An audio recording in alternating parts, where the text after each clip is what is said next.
going to invite you to take a comfortable seat. You can do this in a chair with your back upright, your feet planted on the floor, your hands resting comfortably in your lap.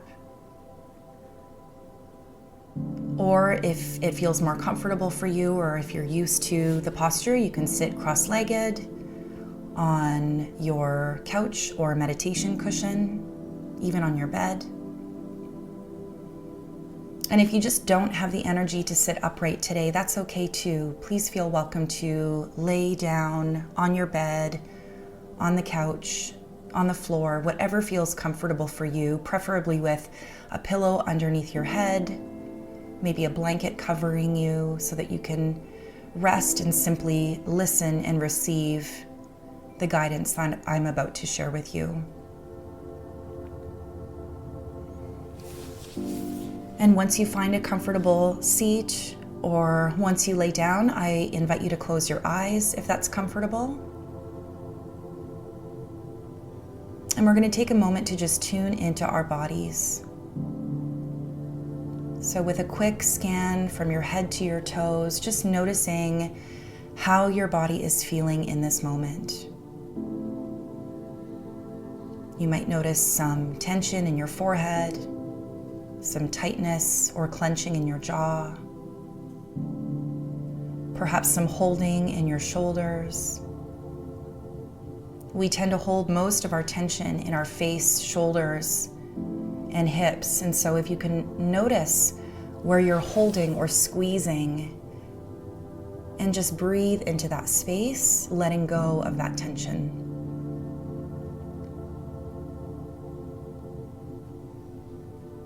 Moving down your body into your belly, and just noticing your breath and how it moves your body. Noticing your belly expand on the inhale as your diaphragm drops, and contract on the exhale. Really trying, if you notice that you're breathing mostly into your upper chest, which is breathing that most of us do on a regular basis, especially during the day, without noticing, if you can guide that expansion into your belly. And what that does when we expand our belly and drop our diaphragm down is that it activates our parasympathetic nervous system, which puts us into that rest and digest phase, away from fight or flight, so that our heart rate drops, our breathing slows, and hopefully our mind slows at the same time as well. So taking a few deep breaths in here, once again focusing on that belly expansion, and then seeing if you can lengthen your exhales.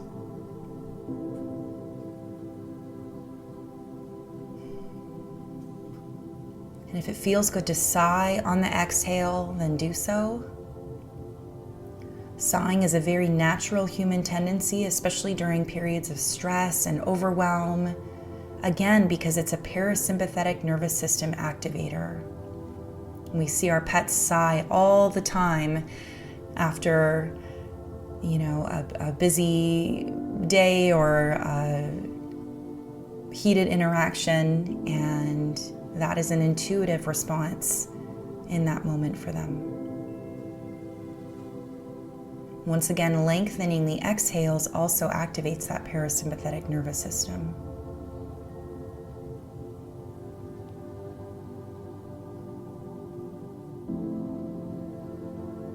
So if you can, breathing in for 4 seconds.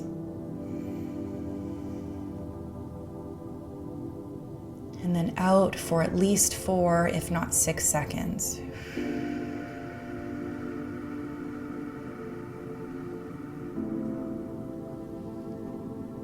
A few more breaths.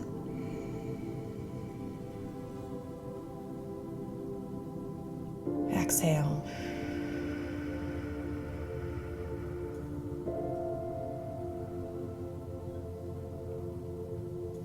One more time together now. Inhale.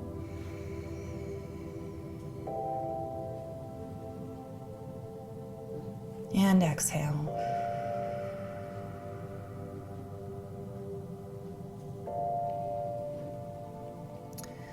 Now I'm going to invite you to just notice the rest of your body down to your toes. If you've got any clenching or holding in your hips or in your legs, your calves, your feet, your toes, see if you can just let that tightness, that holding go. Just relax your body as much as you possibly can. Taking another scan again from your head down to your toes and just almost imagining just a wave of relaxation watching over you.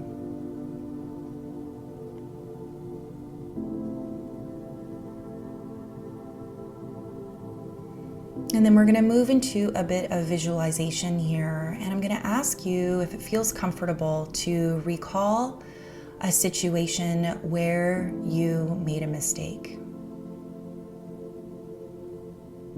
Now, I can think of many times in my career that I have made mistakes. One in particular was during my residency training, where a mistake that I made resulted in the death of a patient. And that mistake is very fresh in my mind. I think it will always be that way. And I invite you to recall a similar mistake. Maybe it was something that happened recently, or maybe this was months or even years before. See if you can recall the images that come to mind when you think about that mistake that you made. Maybe you can see the patient that was affected. Maybe you can visualize the face of the client when you shared the news with them, or your team member when you talked to them about what happened. Thinking about how you reacted to that mistake. Maybe there was tears, sadness, regret, guilt.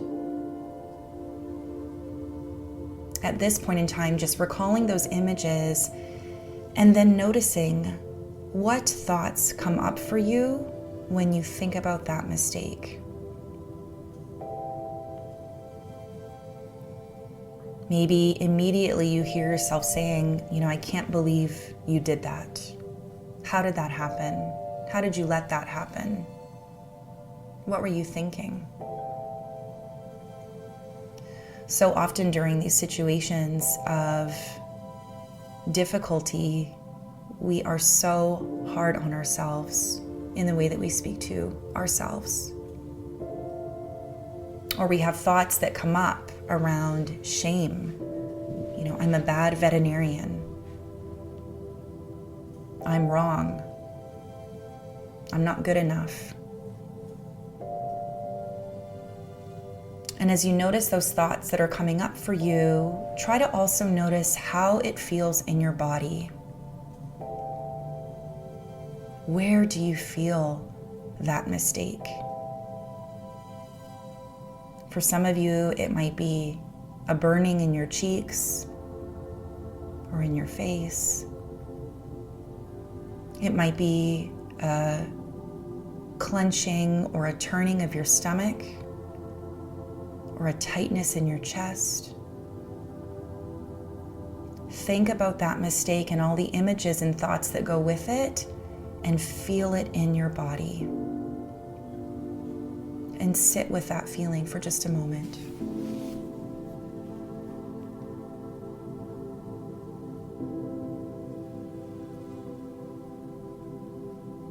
And then tuning into that emotional experience. What are you feeling in terms of your emotions?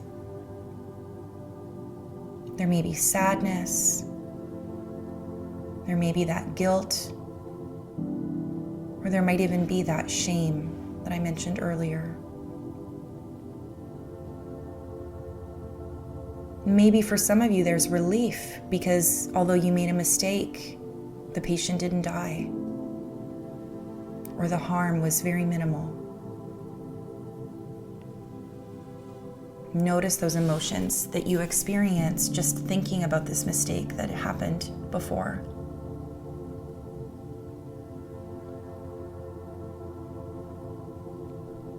And as we bring to mind these thoughts, these feelings, these emotions that come up when we think about this mistake, this is where self-compassion can be so powerful for us.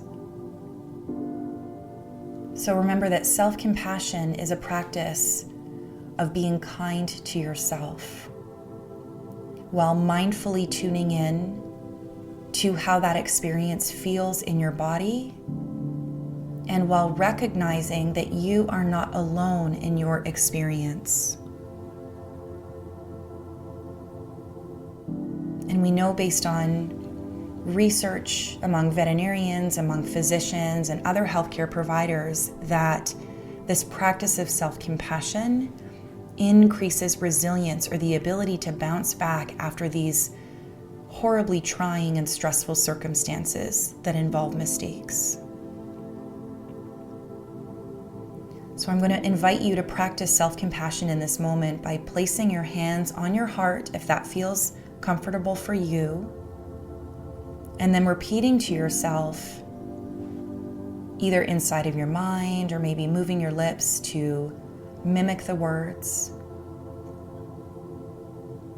saying to yourself, "This sucks," or "This hurts,"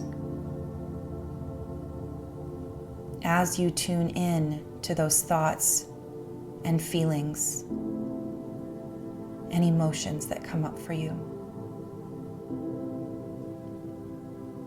And then repeating to yourself, "I'm not alone. We all make mistakes."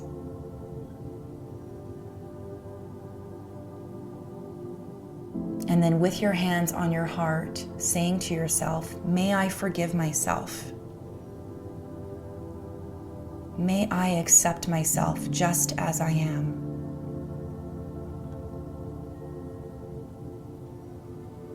And let's do that one more time, saying to yourself as you bring to mind this mistake that you made, "This hurts.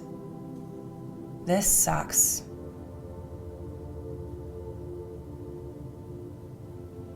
I'm not alone.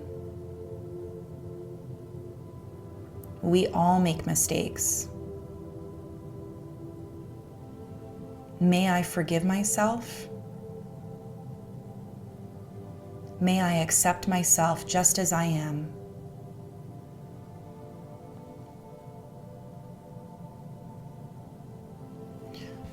Remember that at the end of the day, every one of us in this profession is doing the best that we can with the time and resources that we have available to us. That's all that you can ask of yourself in these difficult times.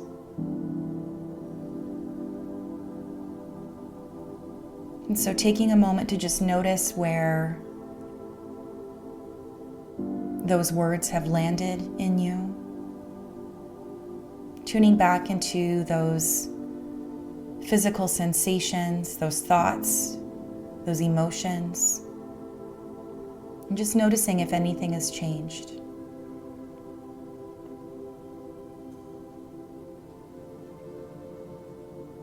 And tuning back into your breath. Noticing the sensation of that breath moving in and out of your nose. Filling your body with air. And then leaving and letting your body exhale.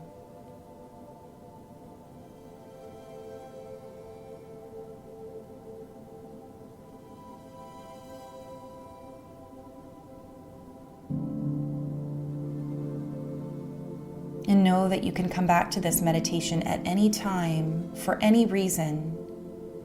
If you are going through something difficult, if you made a mistake, perhaps not even at work, perhaps with a relationship or in a parenting moment, self-compassion has the power to allow you to bounce back from those situations so much more quickly than if you beat yourself up over that.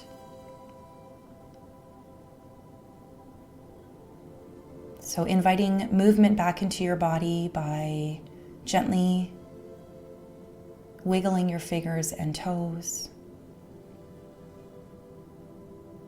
Perhaps stretching your arms overhead.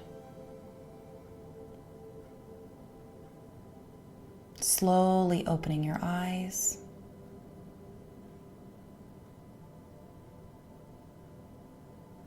Remember that at the end of the day, you are doing the best you can with the time and resources available to you, and that you are not alone in how you feel.